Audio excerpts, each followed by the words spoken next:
I was doing this question paper, right? ठीक है, तो चलिए सबसे पहले तो सैम्पल पेपर 33 क्वेश्चंस है हमारे इस बार के पेपर में। और 5 सेक्शंस में पेपर बटा हुआ है। पहले हमारा पेपर 4 सेक्शन में बटा हुआ होता था। Section A, B, C, D, E. ठीक है, पहले जो ये ए और बी है ना, ये कंबाइन होता था, मतलब 20 क्वेश्चंस एक साथ आते थे। अभी वो बदल दिया है। तो जैसे आप यहाँ देख सकते हैं तो सारे 1 मार्क्स के, मैंने मार्किंग स्कीम और सैम्पल पेपर दोनों ही साथ में रखे हुए हैं। ओके, तो है तो साथ में, लेकिन ये अलग हो गया है, फिर भी अलग हो गया है। और अलग क्या है अभी आज हम वो समझेंगे। Section A contains 10 very short answer questions. जो ये 20 मार्क्स होंगे ना 70 में से, ये एक्चुअली आपके स्कोर को बहुत बढ़ा भी देंगे और कम भी कर देंगे। तो बहुत ट्रिकी क्वेश्चंस होते हैं, थोड़ा सा ध्यान से करना।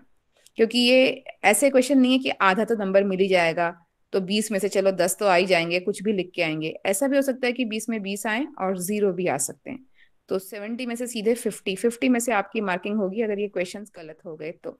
और ये क्वेश्चंस बहुत ही क्लोज आंसर्स के क्वेश्चंस होते हैं, जैसे आंसर्स बिल्कुल बहुत पास पास में होते हैं। तो जब आप फिजिक्स पढ़ रहे हैं, अभी तैयारी कर रहे हैं एग्जाम्स की, तो कॉन्सेप्ट्स को जरूर क्लियर करें। जो फिजिक्स के कॉन्सेप्ट्स हैं, जिन पे बेस्ड फॉर्मूलाज हैं या थ्योरी है, उनको आप बहुत जरूर से क्लियर करें। तो section A contains 10 very short answer. तो आप देखिए पहले 1 2 3 4 5 6 7 8 9 10 मार्किंग स्कीम में सिर्फ 1 मार्क लिखा है यहाँ पे। कोई अगर 2 पार्ट में क्वेश्चन है तो आधा आधा करके है। तो ये भी ध्यान रख लेना कि अगर 1 मार्क में 2 पूछ लिए तो इसका मतलब वो आधे आधे हैं और दोनों को ही आपको आंसर करना है। ठीक है, then section B has 2 case based questions of 4 marks each। ये नया आया है इस बार। आपको जैसे पीसा के एग्जाम्स हो रहे हैं क्रिटिकल थिंकिंग के लिए, और थोड़ा इमेजिनेशन आपकी काम आए, कैसे आप सोच सकते हैं उसके से चलते हुए ये सेक्शन बी आया है। नया है, टोटली न्यू है। आज से पहले कभी भी बोर्ड में ऐसा क्वेश्चन नहीं आया था। इसमें क्या करेंगे, केस बेस्ड क्वेश्चन का मतलब होता है एक केस आपके सामने रखा जाएगा, कोई स्टडी रखी जाएगी। वो न्यूज़पेपर की क्लिपिंग हो सकती है, किसी किताब का पैराग्राफ हो सकता है। कोई अपने आप ही एग्जाम सेटर जो होता है माइंड से बना के, सोच के कोई कॉन्सेप्ट को बता सकता है। मतलब सब कुछ वहां बता दिया जाएगा। आपको उससे रिलेटेड 4 क्वेश्चन सॉल्व करने होंगे। और ये वैसा नहीं है हिंदी इंग्लिश पैराग्राफ्स के जैसा कि ऊपर से आंसर ढूंढ के नीचे लिख दिया, ऐसा बिल्कुल भी नहीं है। जो ऊपर लिखा होगा, जो केस दिया है, जो पैराग्राफ दिया है, उसमें कोई कॉन्सेप्ट है जिसको आपको ग्रैब करना है। उस कॉन्सेप्ट से रिलेटेड 5 क्वेश्चन आपके पास होंगे, एक एक नंबर के, उनमें से कोई 4 करने, कोई से भी 4 करेंगे हम लोग हैं। एंड देन सेक्शन, उसमें चॉइस भी होती है। 2 केस स्टडी के क्वेश्चंस आते हैं। Let me see if I can show you here. ये तो सारे 1 मार्क्स के हैं। केस स्टडी ये रही section B. 15 to 16 are case study. उसके पहले, हाँ मैं 10 के बाद ये बताना भूल गया आपको, 10 से लेकर के 10 11 12 13 14 ये भी नया है। ये असर्शन रीजनिंग के क्वेश्चंस है। मतलब आपको कुछ रीजन दिया जाएगा, जैसे ये जो लिखा है ना, ये for question number 10 11 12 13 14 2 statements are given. ये हमेशा ही ऐसे ही आएगा, हमेशा। लेकिन वो स्टेटमेंट बदली होती चली जाएंगी, चेंज हो जाएंगी। तो वो जो स्टेटमेंट है, एक पहली, उसको बोलते हैं असर्शन। दूसरी स्टेटमेंट को बोलेंगे रीजन। तो पहला स्टेटमेंट और दूसरा स्टेटमेंट, पहली तो बात ये चेक करनी क्या ये दोनों सही हैं। दूसरी बात ये चेक करनी कि जो पहला सही है उसका क्या ये सही रीजन भी है या नहीं। 2 बातें चेक करनी। और अगर इन सब में कुछ गड़बड़ आ रही है तो अकॉर्डिंगली आपको ABCD आंसर करने हैं। ए आंसर कब आएगा, जब ए और असर्शन और रीजन दोनों ही सही हैं और रीजन ही करेक्ट एक्सप्लेनेशन है असर्शन का। बी कब आएगा, जब ए और दोनों आर सही तो हैं लेकिन R is not a correct explanation of A. फिर आपके पास सी और डी में चॉइस हो जाती है कि दोनों में से एक सही है और एक गलत है। एक्सप्लेनेशन तो है ही नहीं वो एक दूसरे का। तो उस पर डिपेंड करते हुए ये 11 से लेकर 14 के क्वेश्चंस। और जो मैं आपको बता रही थी case study, it is something like this. एक कुछ भी आपको पैराग्राफ, कोई केस दिया है, उससे रिलेटेड आप देखिए 5 क्वेश्चंस। इन 5 में से आपको जो लगता है आपको 4 आते हैं, मतलब एग्जैक्ट आते हैं, आप उन्हीं को अटेम्प्ट करें। दूसरा ये 16th, ये भी केस स्टडी है। ये केस स्टडी में अगेन देर आर 5 चॉइसेस, 5 में से 4 करने हैं। तो these are the new patterns in the physics exam of class 12th in the year 2021। ठीक है, इसके बाद सेक्शन सी हमारा स्टार्ट होता है। अच्छा, एक और मैं बात बताऊं आपको, इस बार देखो मार्क्स यहीं दिख रहे हैं, आपको यहीं दिखेंगे मार्क्स। पिछले पेपर्स में मार्क्स यहाँ पर नहीं लिखे हुए होते थे, पिछले पेपर में सारे मार्क्स आपको यहाँ पर ही लिख देते थे शुरू शुरू में, तो बार बार आपको जाके देखना पड़ता था कितने नंबर का कौन सा क्वेश्चन है। ठीक है, तो ये जो क्वेश्चंस हैं आप देख सकते हैं यहाँ पर लिखा है section B has 2 case study questions of 4 marks each. उसके अलावा भी साइड में भी हमेशा मार्क्स आपको मिलेंगे, पूरे पेपर में आपको नंबर साइड बाई साइड लिखेंगे, और ऐसा मतलब लाइनें खींची हुई जैसा टेबल होता है इस टाइप से पेपर आएगा। पेपर का पैटर्न चेंज हो गया है। फिर सेक्शन सी, ये बहुत स्कोरिंग सेक्शन है। 9 क्वेश्चंस हैं, शॉर्ट आंसर क्वेश्चंस हैं, 2-2 नंबर के। हर क्वेश्चन में कहीं पर इंटरनल चॉइस हो सकती है, लेकिन क्वेश्चन 9 है जो कि आपको करने हैं। उसके बाद सेक्शन डी में 5 short answer questions of 3 marks, and section E there are 3 long answer of 5 marks. एक बार पेपर देख लेते हैं फिर हम इसको सॉल्व करेंगे। तो क्वेश्चन नंबर 1 देखिए, 1 से लेकर के 10 तक, ये तो 1-1 मार्क्स के क्वेश्चंस हो गए डायरेक्ट। उसके बाद 11 से लेकर 14 तक असर्शन रीजन क्वेश्चंस हो गए। मैं सिर्फ अभी क्वेश्चन पेपर का पैटर्न बता रही हूँ, फिर इसको सॉल्व करेंगे। फिर सेक्शन बी में देखिए केस स्टडी आ गई एक, और ये दूसरी केस स्टडी। इंडिया में पीसा की बहुत अभी चल रहा है कि हम लोगों को इंटरनेशनली हमारे स्टूडेंट्स कहीं स्टैंड करें, इसलिए उसी पैटर्न पे 12th का भी पेपर इस साल दिया जा रहा है। आप प्लीज पैटर्न को बहुत अच्छे से देखें, क्योंकि उसी हिसाब से तैयारी करेंगे तो ही कुछ हाथ में आएगा। ऐसा नहीं कि बस पढ़ते जा रहे हैं और ये नहीं पता कि आएगा क्या और कैसे लिखना है। As per the marking scheme, as per the question paper, prepare yourself. ठीक है, देन सेक्शन सी देखिए, 2-2 नंबर के छोटे छोटे छोटे क्वेश्चन। अब जैसे ये एलसीआर सर्किट का क्वेश्चन आ गया, यहाँ पे ये पोटेंशियल कैपेसिटर का सर्किट आ गया, यहाँ ऑप्टिक्स का आ गया। पूरे बुक में से, पूरी दोनों किताबों में से आपको मिक्स्ड क्वेश्चंस यहाँ पर मिलेंगे। मैं आपको ब्लूप्रिंट भी दे दूंगी, आप उसी हिसाब से तैयार करिएगा। ब्लूप्रिंट में से मैंने दे रखा है पहले भी, आप गूगल क्लासरूम पे देख लेना, वहां भी मिल जाएगा। और मैं एक बार और आज फिर डाल दूंगी ब्लूप्रिंट गूगल क्लासरूम में। अब देखिए सेक्शन डी, इसमें जो 3 नंबर का क्वेश्चन है ना, उसका मार्क्स डिस्ट्रीब्यूशन भी यहाँ पे लिखा है कि हो सकता है इसमें 2 पार्ट्स हों, 3 पार्ट हों, जितने भी पार्ट हैं उसका मार्क डिस्ट्रीब्यूशन अपने आप नहीं सोचना। कई बार पहले बच्चे सोचते थे कौन सा पार्ट कितने नंबर का है, तो ऐसे बताते थे कि भाई डेफिनेशन है तो नेचुरली 1 मार्क्स की है, और जो बचा हुआ है वो 2 मार्क्स का हो गया। पर अभी यहाँ स्पेसिफिकली लिख ही दिया है उन्होंने 1 मार्क्स। जैसे ये क्वेश्चन है 26, define self inductance of a coil. आपको मैंने हमेशा बोला है inductance, inductance is the property of the coil, induction is the phenomena. और शायद ये वाला क्वेश्चन आपको हाफ ईयरली में भी दिया था और most of the students got it wrong. Class में भी बताया था कि बच्चे इसको गलत करते हैं, आज फिर बता रही हूँ, दोबारा से सुन लें। मैंने किसी भी क्वेश्चन पे मैंने डिस्कशन नहीं करा, लेकिन मैं इसको जरूर करना चाहूंगी। सेल्फ इंडक्टेंस, म्यूचुअल इंडक्टेंस, ये प्रॉपर्टी होती है कॉइल की। क्या प्रॉपर्टी होती है ये, कि जब जैसे सेल्फ है तो एक कॉइल में जब हम करंट पास कर रहे हैं तो उसका जो मैग्नेटिक वो चेंज हो रहा है फ्लक्स, उसके कारण जो इंड्यूस फ्लक्स आ रहा है वो कितना आ रहा है जब 1 unit that is 1 ampere current हम पास करेंगे। इस डेफिनेशन को आप बुक से एग्जैक्टली वर्ड्स में लेते हुए लर्न कर लेना। या तो सेल्फ इंडक्टेंस या म्यूचुअल इंडक्टेंस पूछते हैं, नहीं तो 1 हेनरी क्या होता है ये पूछा जाता है। मतलब यूनिट हेनरी होता है इंडक्टेंस का, वो भी आपसे पूछ सकते हैं, या ये मतलब पेपर में ये वाले क्वेश्चंस आते ही आते हैं। तो जैसे जैसे हम लोग सैंपल पेपर करते जाएंगे मैं आपको बताती जाऊंगी कैसे आप लोग करें इसको जो आपको फायदा रहे। ठीक है, तो मैं अभी आपको मार्किंग स्कीम बता रही थी। 3 1 + 2, तो 1 marks for writing the definition, 2 marks for obtaining the expression of magnetic energy stored in the inductor. पूरा फॉर्मूला डिराइव करना है इसमें complete.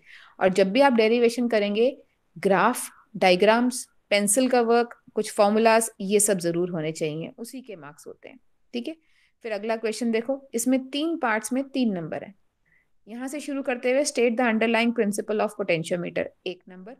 Right 2 factors on which sensitivity of the photometer depends, 1 mark. इसका मतलब 2 फैक्टर आधे आधे number के हो गए।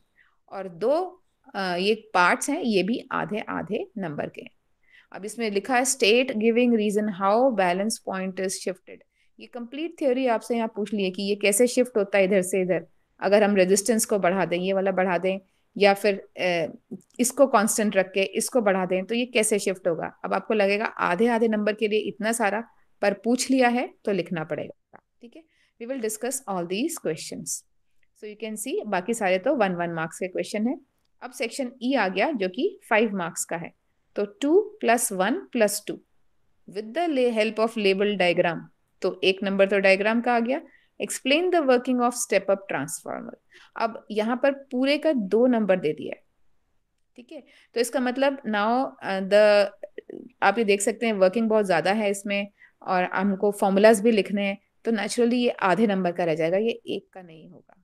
Half mark for the diagram, half mark for writing the formulas, the constant, जैसे कि वो आता है N1/NP/NS and all those things, तो वो फॉर्मूला का आधा नंबर, और 1 नंबर इसका वर्किंग का। तो ऐसे ये 2 नंबर भी बटे हुए होते हैं। आप इसमें से कोई भी चीज छोड़ोगे तो वो मार्क्स छूट जाएगा, आपको लगेगा मैंने तो डायग्राम बना के सब लिख दिया, फिर क्यों छूटा। तो ऐसा जो मैम हमेशा। हाँ। मैम जैसे किसी भी प्रिंसिपल ऐसे कुछ है, उसकी हम्म। वर्किंग है ना, तो हम्म। मैम वर्किंग पूरी एक्सप्लेन करें फिर शॉर्ट में लिख दे मेन नहीं मेन नहीं, जो बहुत ज्यादा पॉइंट्स नहीं हो। करनी होती। हिस्ट्री नहीं चाहिए हमको फिजिक्स में, बिल्कुल भी नहीं हिस्ट्री चाहिए। लेकिन टू द पॉइंट, आप मुश्किल से 3 या 4 लाइनें लिख दो, उसमें सब आ जाता है।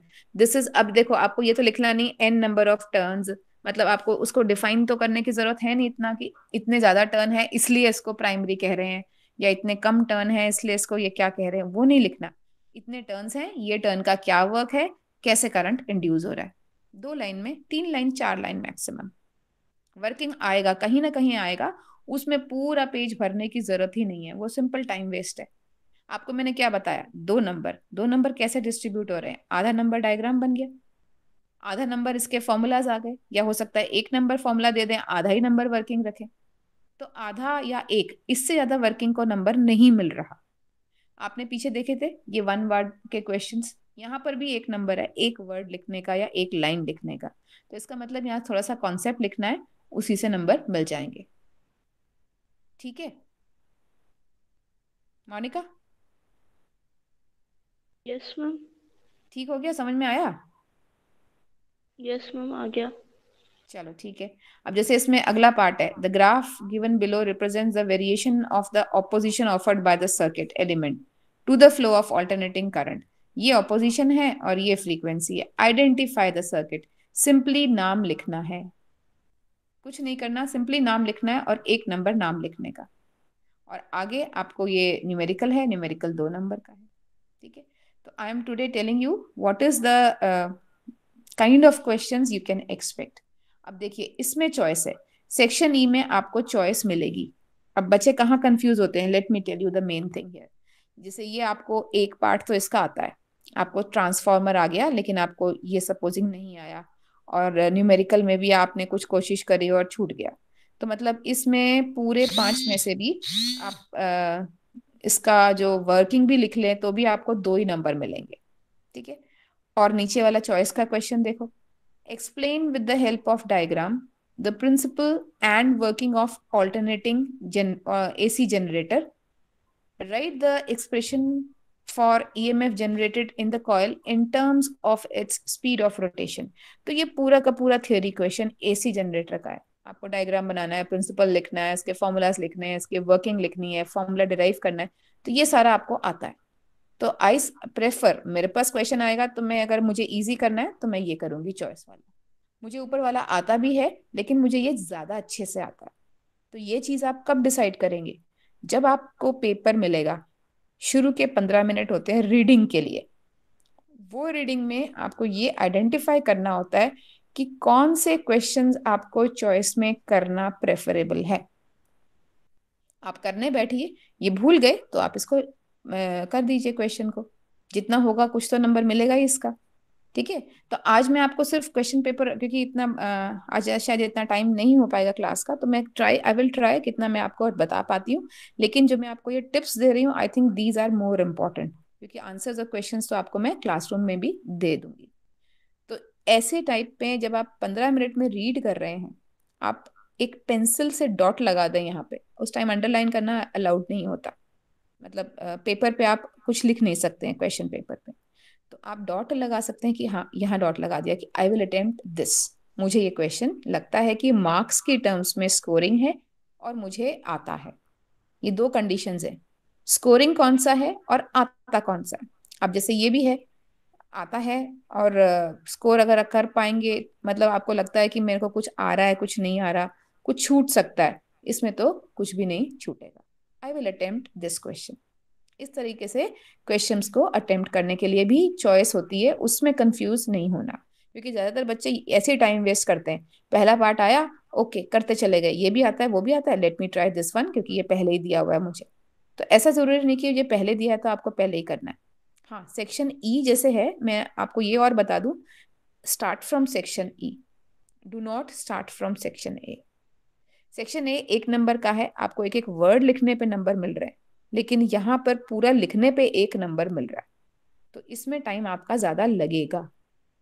तो आप सेक्शन ई से स्टार्ट करें, 31 क्वेश्चन नंबर है, आप इन दोनों में से कोई सा भी एक करें, देन यू डू 32, इसमें भी चॉइस आएगी। जो सेक्शन ई के क्वेश्चंस हैं उन सब में चॉइस आती है, ठीक है। जो section E questions always give you choice, and see this question now. अब देखो इसमें हाइजीन्स कंस्ट्रक्शन पूछा है, ये तो पूछेंगे ही पूछेंगे, मतलब कुछ फिक्स क्वेश्चंस है। मैं एक लिस्ट बना दूंगी पेन पेपर पे लिख के कि ये टॉपिक्स आपको करने हैं। मैंने आपको कल भी आपको कुछ शॉर्ट फॉर्म में क्लास के चैप्टर के नोट्स भेजे थे कि एक चैप्टर में आपको मिनिमम कितना करना है। तो जिन बच्चों ने नहीं देखा वो प्लीज देख ले, मैंने 3-4 चैप्टर के आपको कल वो भेजा था, मतलब एक पेज पे सिर्फ एक चैप्टर, उसमें क्या क्या जरूरी है वो फॉर्मूला और डायग्राम्स और ग्राफ्स, ठीक है। तो जैसे ये है, इसमें इसमें 3 पार्ट्स हैं, तो इसके मार्किंग देखते हैं। 3+1+1, तो पहला वाला 3 नंबर का है। डिफ्रैक्शन पैटर्न इसमें पूरा पूछ लिया है, फिर इसी में कंटिन्यू डिफ्रैक्शन पैटर्न से आगे इसका रिलेटेड क्वेश्चन है, और फिर एक रीजनिंग का क्वेश्चन, ठीक है। अगर आपको ये लगता है टफ है, आप चॉइस का क्वेश्चन पढ़ के देखिए। Find the equivalent focal length of the combination, ये कॉम्बिनेशन वाले न्यूमेरिकल्स या क्वेश्चन जरूर करेंगे। अब हम रिवीजन में चलेंगे, तो मैं एक सैंपल पेपर कराने के बाद I will take up the questions chapter wise once again, ठीक है। तो इन दोनों में से चॉइस में से आपको जो ठीक लगे आप वो कर सकते हैं। Then question number 33, again it has choice. देखिए ये दे रखी चॉइस, आपको तीनों क्वेश्चन में चॉइस मिलेंगे, ठीक है। तो ये तो वही कॉमन सा क्वेश्चन है जो हर बार हम लोग एग्जाम में टेस्ट में पूछ लेते हैं, आप लोग बहुत सारा बार इसको कर चुके हैं, और ये भी बहुत कॉमन क्वेश्चन है, हर बार एग्जाम में आता है। तो ऐसे कुछ फिक्स क्वेश्चन है, जैसे जैसे हम सैम्पल पेपर करते जाएंगे आप लोगों को अंदाजा होता जाएगा कि कौन से क्वेश्चन रिपीट हो रहे हैं, ठीक है। तो let me start with the, क्योंकि मैंने एक बार मार्किंग स्कीम मैंने सोचा आपको बता दूं, और एक बार सैंपल पेपर दिखाने से हाँ लगता है yes we are doing the exam paper pattern, ठीक है। तो ये हाँ, constants will be given to you, ये देखिए ये सारे कॉन्स्टेंट्स आपको दे दिए जाएंगे। There is no overall choice, मतलब क्वेश्चन नंबर 34 नहीं होगा इस पेपर में कि 33 और 34 में चॉइस है। Internal choice is provided, internal का मतलब 33 में ही आपको 2 चॉइस दे दी है, कोई सा भी कर लो। You have to attempt only one of the choices in such questions. Then CHE, mu naught, epsilon naught, mass of electron, mass of neutron, proton, Avogadro's number, Boltzmann constant, ये चीजें ही आपको मिलेंगी हमेशा, ऑलवेज। और अगर कोई न्यूमेरिकल ऐसा जिसमें कुछ चाहिए तो वो भी मिल जाएगा। Let us start with the questions. Section A, ये 1 मार्क का क्वेश्चन है, और देखिए कैसे अटेम्प्ट करना है। Do electrostatic field line form closed loop, give reason. अब इसमें देखो 2 पार्ट पूछ लिए, क्या इलेक्ट्रोस्टैटिक लाइंस क्लोज लूप बनाती हैं, और नो हाँ या मैम। ना उसका रीजन देना है। They do not form close loops, ये हमेशा प्रॉपर्टी रहती है इलेक्ट्रोस्टैटिक फील्ड लाइंस की, that they do not form close loops. ऐसा क्यों होता है? आइसोलेटेड चार्ज पॉसिबल होता है इसकी वजह से। Ma'am isolated, because they emit from the positive terminal और हाँ फिर नेगेटिव में चली जाती हैं। दैट्स राइट, बिल्कुल सही है। आपने जो दोनों ने बोला बोथ आर करेक्ट, अब ये आधे नंबर का है रीजन। आप ये ध्यान दीजिएगा, दो पार्ट है। सबसे पहले तो आपको लिखना है यस और no. Do electrostatic lines form close loop? इसका आंसर है electrostatic field lines do not form any close loops. आपने जो दोनों ने बोला, अगर आप वो लिखेंगे आपको उस पर भी मार्क्स मिल जाएंगे, लेकिन जो फिजिक्स आ रही है यहाँ पे, फिजिक्स पार्ट जो कॉन्सेप्ट पूछा है वो इलेक्ट्रिक फील्ड कैसा फील्ड है वो पूछा है, नेचर पूछा है।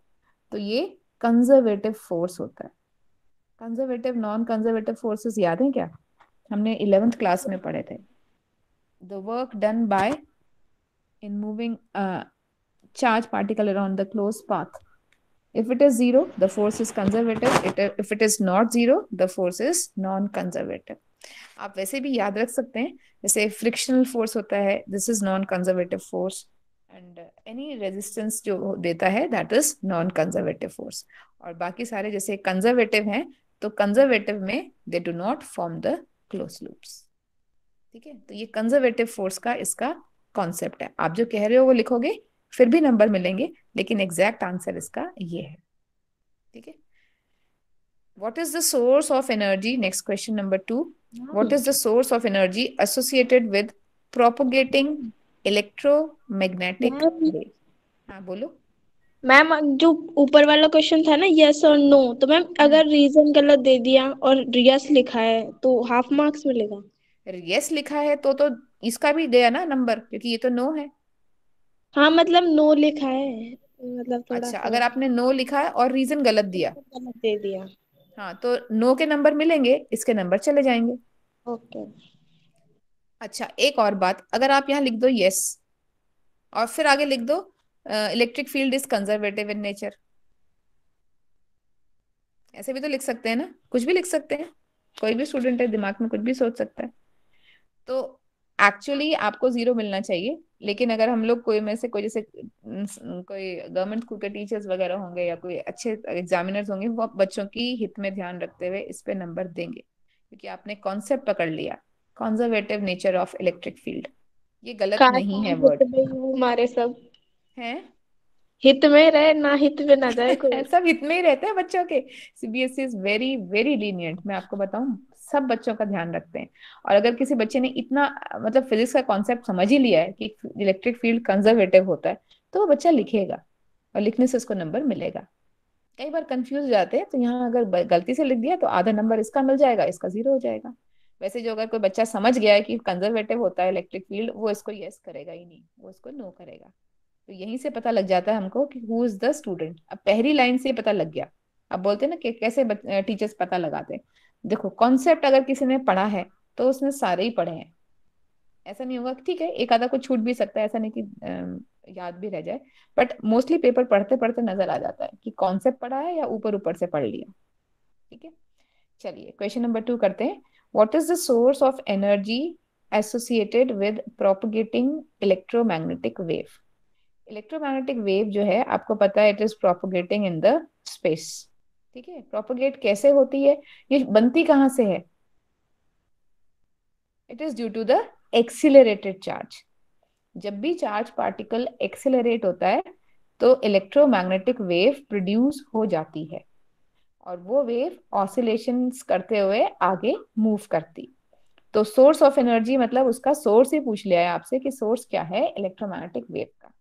अब यहाँ से अगर सिर्फ प्रोपगेटिंग वर्ड नहीं होता, what is the source of energy associated with electromagnetic wave, तो आप लिखते एक्सिलरेटेड चार्ज पार्टिकल।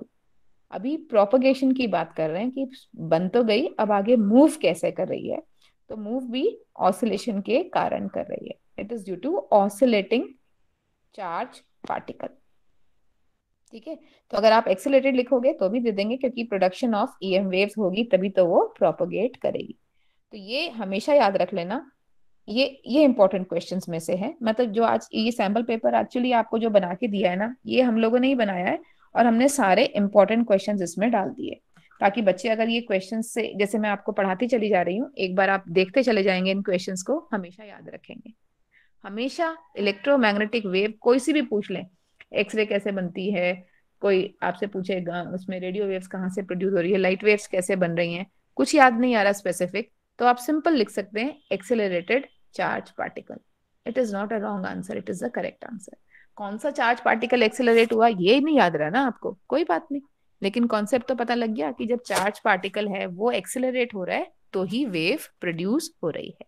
ठीक है, then give the ratio of velocity of two light waves, 4000 angstrom and 8000 angstrom travelling in vacuum.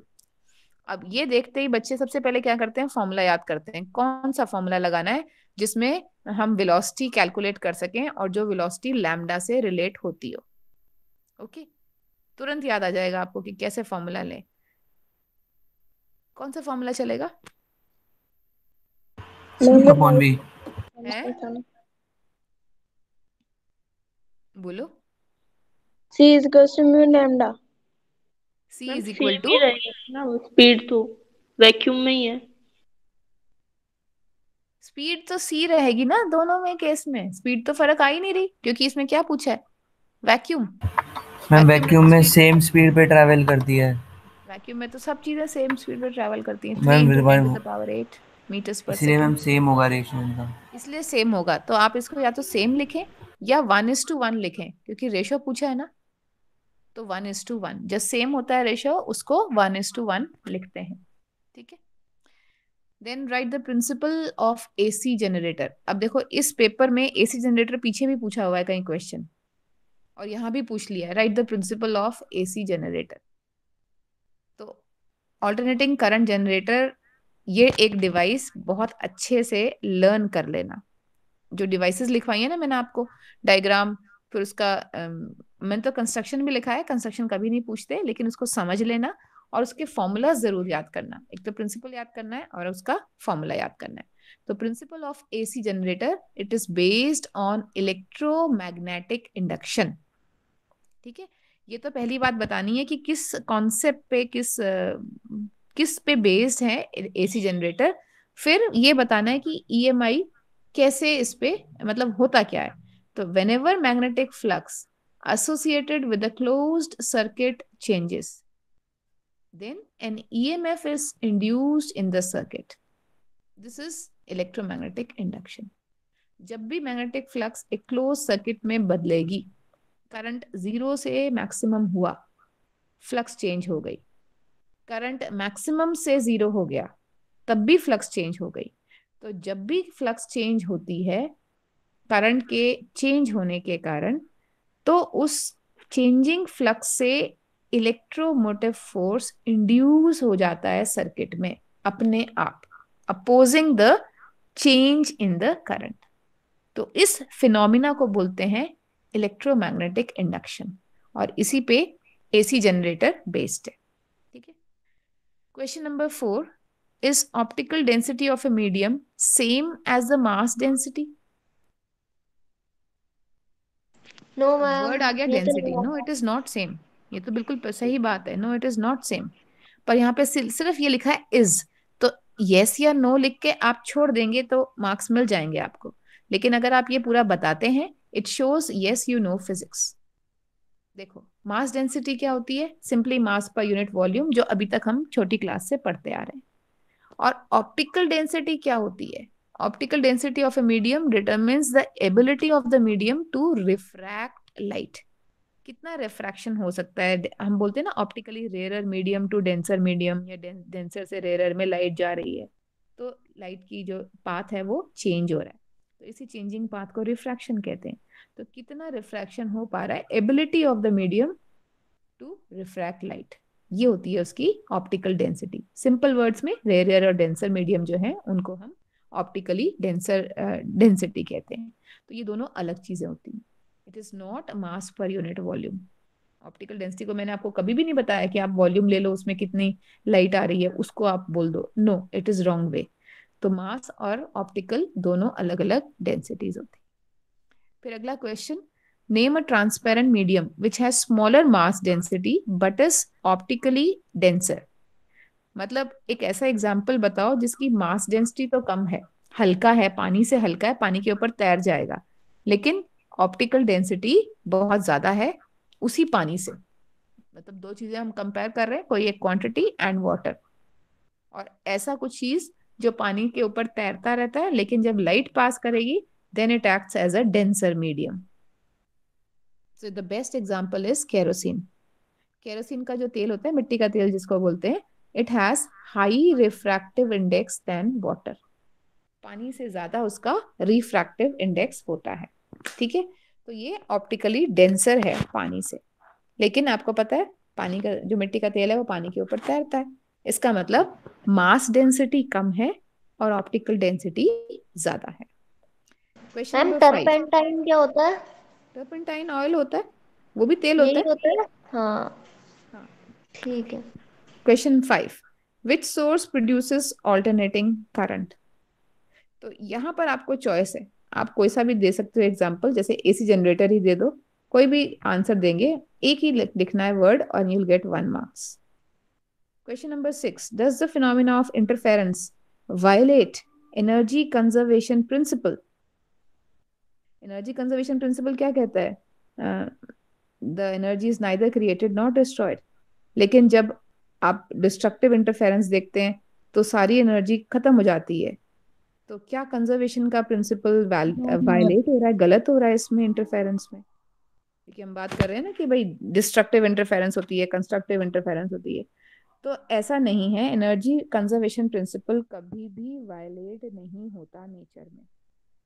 So the phenomena of interference does not violate the energy conservation principle. आप does not लिखेंगे, you will get 1 mark.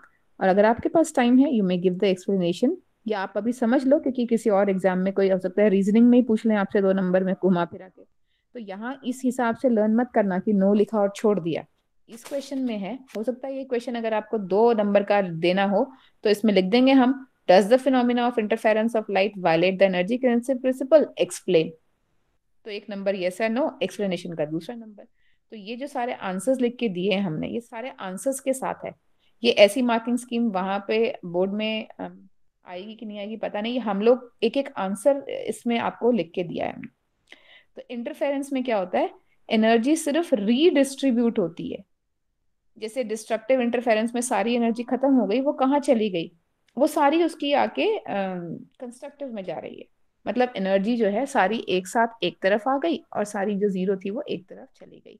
So it is only redistribution of energy. In fact interference का definition ही ये है, it is redistribution of energy. तो energy is neither created nor destroyed. ठीक है. Question 7.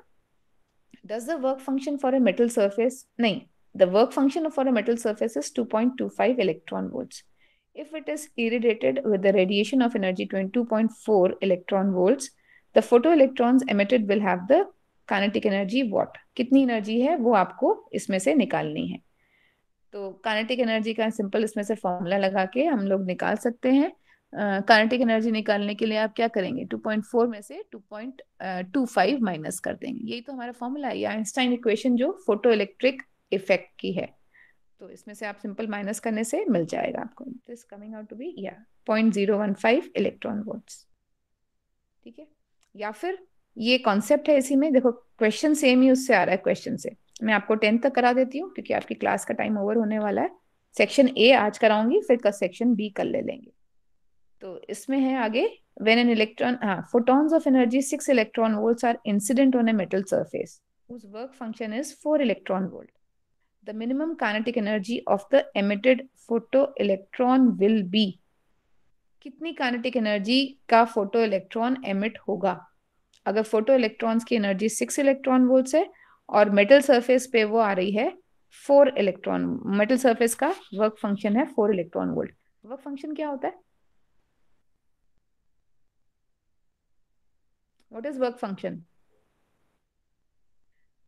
कितनी मिनिमम एनर्जी चाहिए एक फोटोन को, इलेक्ट्रॉन को अपने वैलेंस बैंड या कंडक्शन बैंड से बाहर, एटम से बाहर निकालने के लिए?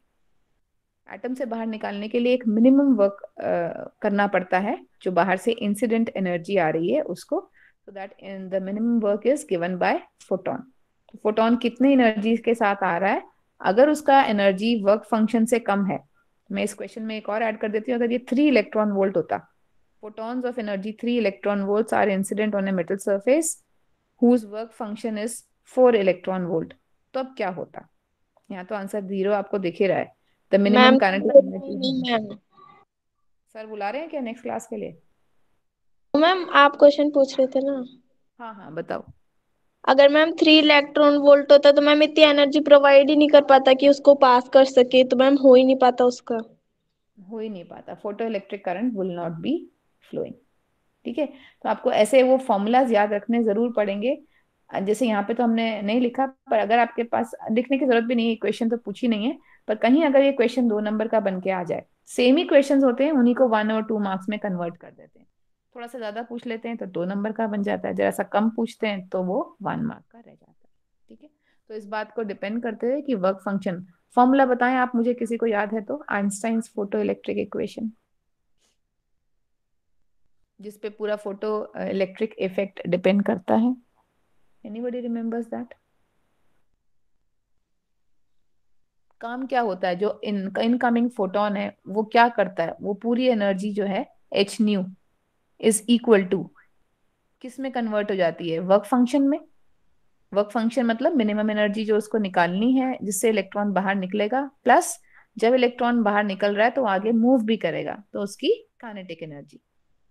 तो जो भी इंसिडेंट फोटोन है उसकी एनर्जी 2 पार्ट्स में डिवाइड हो जाती है, एक तो वर्क फंक्शन को ओवरकम करने में, और दूसरा काइनेटिक एनर्जी को, इलेक्ट्रॉन को काइनेटिक एनर्जी देने में। इस इक्वेशन को हम आइंस्टाइन फोटो इलेक्ट्रिक इक्वेशन कहते हैं।